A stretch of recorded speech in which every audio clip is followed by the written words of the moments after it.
Hello, my friends, and welcome to another solo episode here on the Traumweberinnen podcast. I'm Manuela, your host, and I'm actually really happy with the lighting tonight. I seem to not be able to record this during daylight because I just love to procrastinate way too much, and today I've taken up painting by numbers again because I love painting by numbers. I've been doing this since I was a kid, and I'm filming this on April 20th, and the weather here in Salzburg, I love it. Sublime. It's raining all day. The perfect weather to just stay in and paint all day. And I've had the best day. Like this is the best day of the week. I just love these days when you have no human contact but can stay in all day because the weather is shit, and just paint and listen to music and watch YouTube videos. I just love these days that kind of slow you down and help you reflect and just give you the necessary space to let the week sink in and to get to grips with the energies that are around right now. I mean, middle of April, it's insane. At least I feel that it's super insane with eclipse on April 8th. Now we have the Jupiter-Uranus conjunction tonight, I think. And then on the 23rd, full moon in Scorpio. I mean, I'm an astrology geek. I love it. Love watching Pam Gregory and other astrology YouTubers because I feel like it gives me a bit of an understanding and just helps me through the week, so that when I know that intense situations are coming up, that it might be these energies, and it helps me to stay grounded despite everything that's happening. And I mean, Mercury's retrograde as well, and I've been feeling this retrograde especially this week. Last week. I have not had that many miscommunications in a while. It was really insane. Like, why? Why are people this way?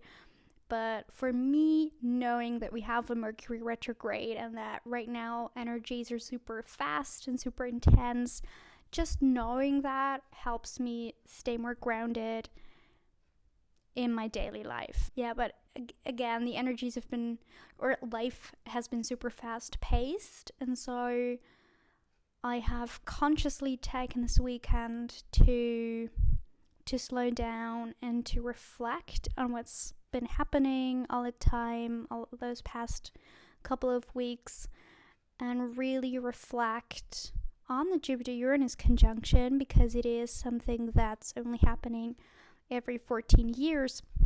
And the last time it happened, the last time that we had this conjunction was in early 2011, and I was 12 years, or soon to be 12 years at that time.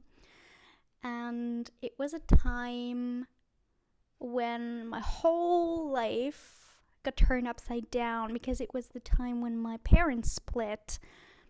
And I find it really interesting that happened at the time, and that it turned my life completely upside down. And right now I have gone through a similar period. I wouldn't say that it has affected me as much as my parents separating. I changed jobs, my relationship broke apart, and I moved.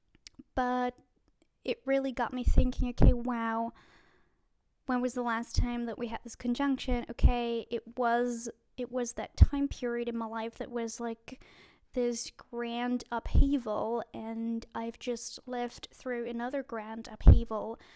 And so I was kind of comparing how I felt as an 11-year-old going through that change, and how I felt now as a 24, 25-year-old going through that change. And I feel like that this first change has helped me grow so much. And only now I realize the fruits that have come out of that, and that I was able to handle the second upheaval so well. I mean, like in both situations, I was not consciously choosing the change. I do believe that our souls choose what we go through before we come here. I firmly believe that. But consciously in the moment, I did not choose for my parents to separate, and I did not choose for my relationship to end. Like, I would not have ended my relationship. It was my ex-partner who chose to end it. And so in both situations, I was left by people, and I didn't choose to be left by people. And now for the second time, I knew that it would get better. I was moving through something painful, but I also knew that it would get better. And that's a learning that I'm very, very grateful for, and that has made me stronger in who I am as a person, that I had to go through this big upheaval as a 12-year-old. Obviously, my parents separating was a super, super painful event. And so what I've done this weekend is to really reflect on 12-year-old Manu, what she had to go through, what she learned from that. I love the fact that I can look back on my parents separating as a gift now. That's like the one thing that amazes me the most and that I love the most about this whole chaos.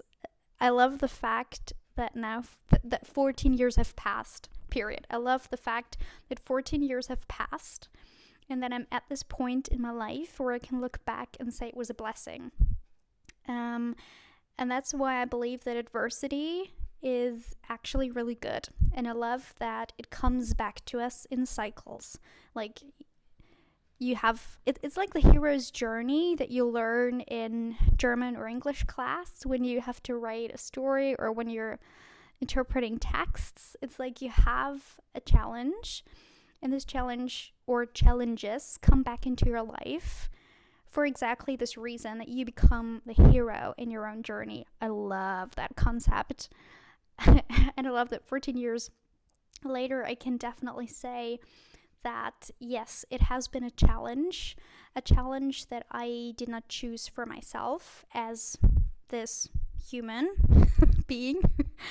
I did not choose. I was in this wonderful family. Like, I had this amazing childhood. I loved my family. I was in a big family with a lot of cousins, and everybody was coming together from time to time. And I was this family person. I loved my family. I can say this up until the age of 11. I loved my family. I loved family gatherings. I loved my grandparents. I loved everybody. I loved my parents. Loved this whole nest that I was in. Super protected, and it was perfect. And I was like, I want a family like this. I want to have a lot of kids, and I want to have this big family of my own. Like, I was this super cliche kid, the super cliche girl. And then my parents separated. And it was the first time that this storybook family, well, it was not the first time, but it was the first big crack in the storybook family cliche thingy. I always felt that my parents did not love each other like other parents did. When I visited friends or when I saw other couples, I was always like, ooh, I don't feel this much love at home as maybe in other families. But yeah, I mean, I didn't think much of it.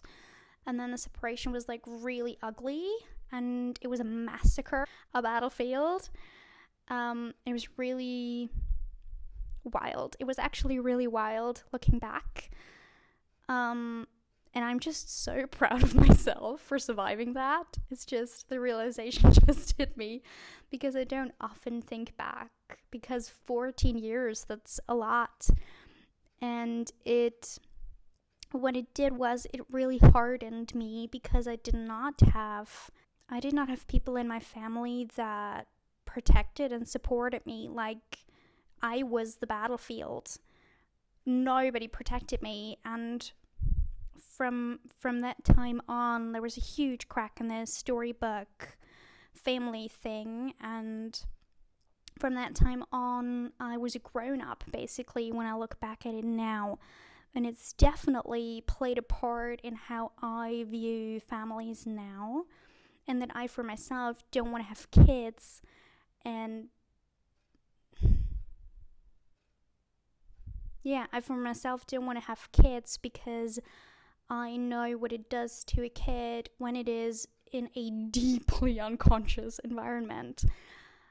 I mean, a friend of mine said to me a couple of weeks ago that if we young people who are actively working on ourselves and actively trying to be better human beings, if we don't get kids, then what's going to become of the world? And I sometimes think about that because it rings so true. What if all those people that have gone through similar things as I mean, I'm definitely not the only one that has gone through a messy family story. Like, I guess 80% of people have a messy family and stories like that. That they've grown up with. And if we who actively work on ourselves don't have kids, and only people who don't work on themselves have kids, then so that's actually an interesting thought, I think. But I'm still not at a point where I can say I want to have kids, because I believe that trauma is still very much inside of myself, but it has also given me so much. And I believe that is why I have been able to go through this second upheaval so well, because I know that challenges are opportunities. And ever since my family broke, I have been free.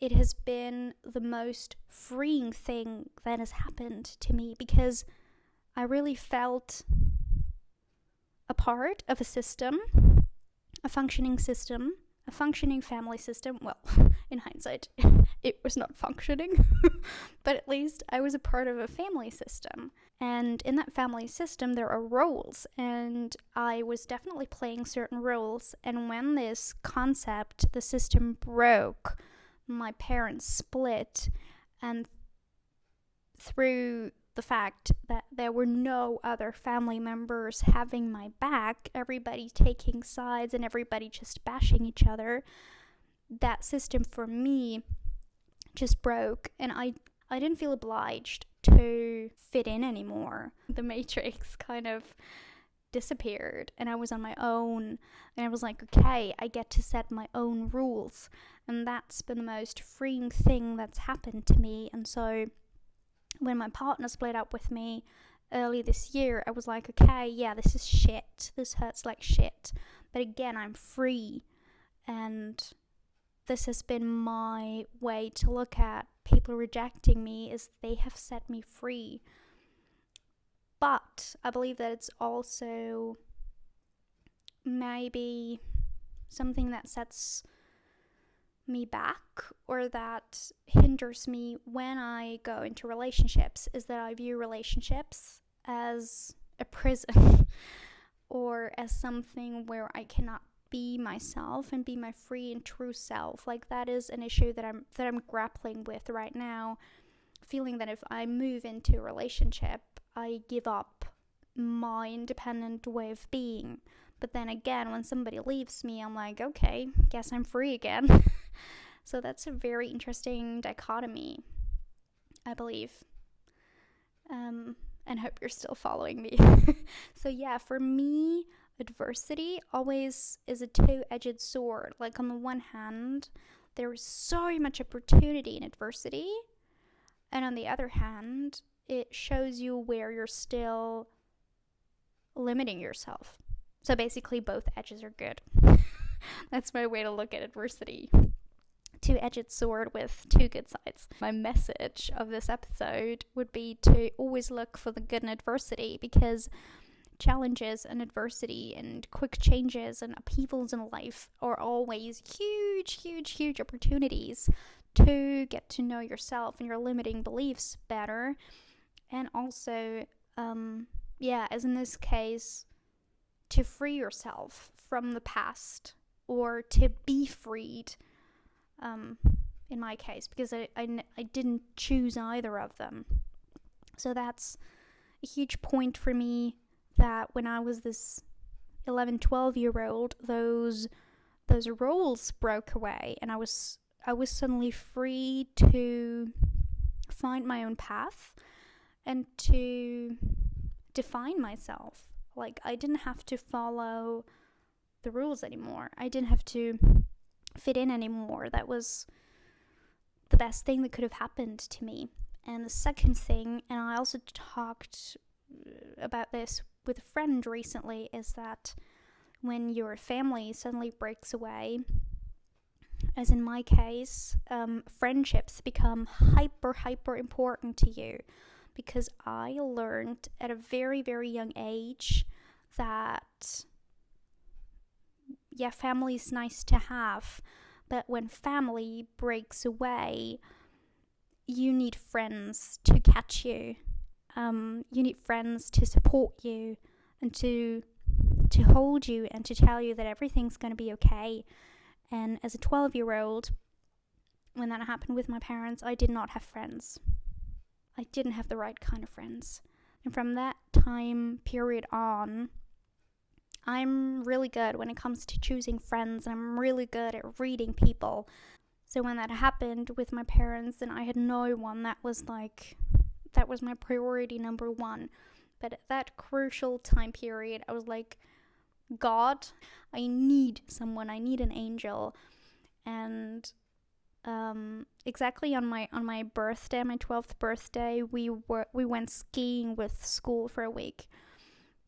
And I met my very, very best friend during that week. And she's my best friend still. And we've gone through so much together. And I so needed her at that time. And I feel like that has been the first prayer, the first sincere prayer that I had to God. And it got answered by this amazing angel that came into my life and is still there for me and is always there for me when I fall. She catches me every time I fall. And so that's been the second thing that I have learned, that when you go through adversity, through challenges, when life hits you hard, you know what to look for in friends. You really know what good qualities in people are, and you find your soul tribe in those moments, time and time again. It is the perfect trial for friendships and for the people in your life.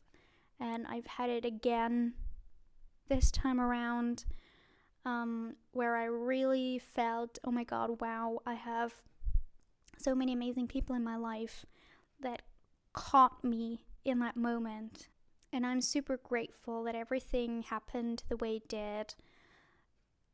And in both cases, I'm super grateful that my parents separated, and I'm super grateful that my partner left me and that I get to start all over again.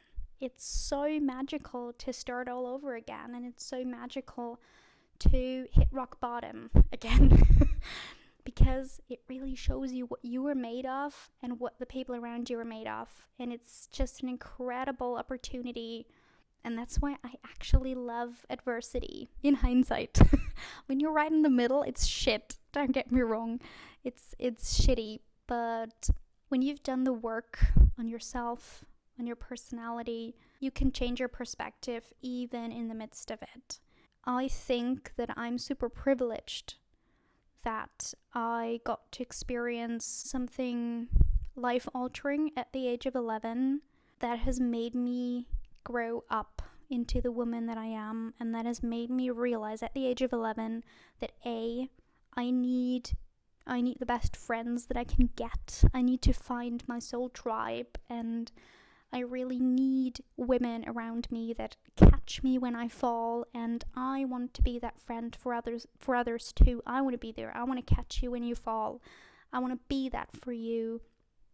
I want this for all of us, especially us women, because I feel like we haven't been there for each other the way that we can be there for each other. And I see it in the boomer generation, where there was so much strife and competition among women, and I think that the way that I have experienced sisterhood is just the most beautiful thing on earth, and I want to be a messenger of that, and I want to be a platform where we women can gather and empower and support each other, because it has been life-saving for me. The women friends have time and time again saved my life and saved my soul. Like, I can't put it into other words. It's been incredible. And yes, adversity does that to us. Adversity tests our strength. And but what I really wanted to say, I want to say thank you. I want to thank my soul that it has chosen this hard time growing up. Hard times teach us who we are, who we want to be, who the people around us are, and who the people are that we want to have in our lives. And it gives us opportunities. One thing that falls away, or a couple of things that fall away, make room for new things, new people to come in. Sometimes when we have amassed a certain amount of people, or we have been in a certain kind of lifestyle for a while, it gets stale. And I know that sometimes we ourselves do not have the strength to change anything, or too young to change anything, or are in a position where we cannot change anything. And then sometimes life, or the grace of God, comes in and throws everything around. And I know that we tend to panic when that happens and be like, no, I want to hold on to what I have. But in the end, it's a magical time. It's a magical time when the universe strikes. I love it. I have come to love it. I know that in the deep shit, it's not fun. But I believe, again, here astrology can be really helpful, because astrology is cyclical, and all the phases that happen in astrology, like this Jupiter-Uranus conjunction, it has a beginning and an end. At some point, this hard time will be over, and then there's going to be a beautiful aspect in your chart that highlights a good time, that highlights your talents, that highlights something or someone coming into your life that's going to be amazing for you, and it's going to help you deal with everything. And that's really, I believe, one of the big learnings that I have been privileged to learn already. Been there, done that. No. It's like the waves of the ocean. It comes in and then it goes out, and it comes in again and it goes out again, and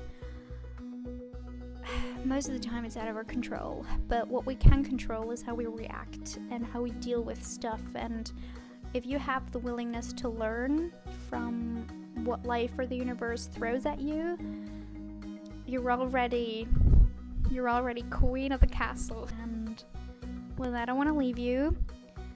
Wish a good night and a good day, and hope that we see each other soon. Subscribe to my channel, maybe give me a thumbs up or a thumbs down, whatever you feel is more appropriate for this episode, and I hope to see you soon.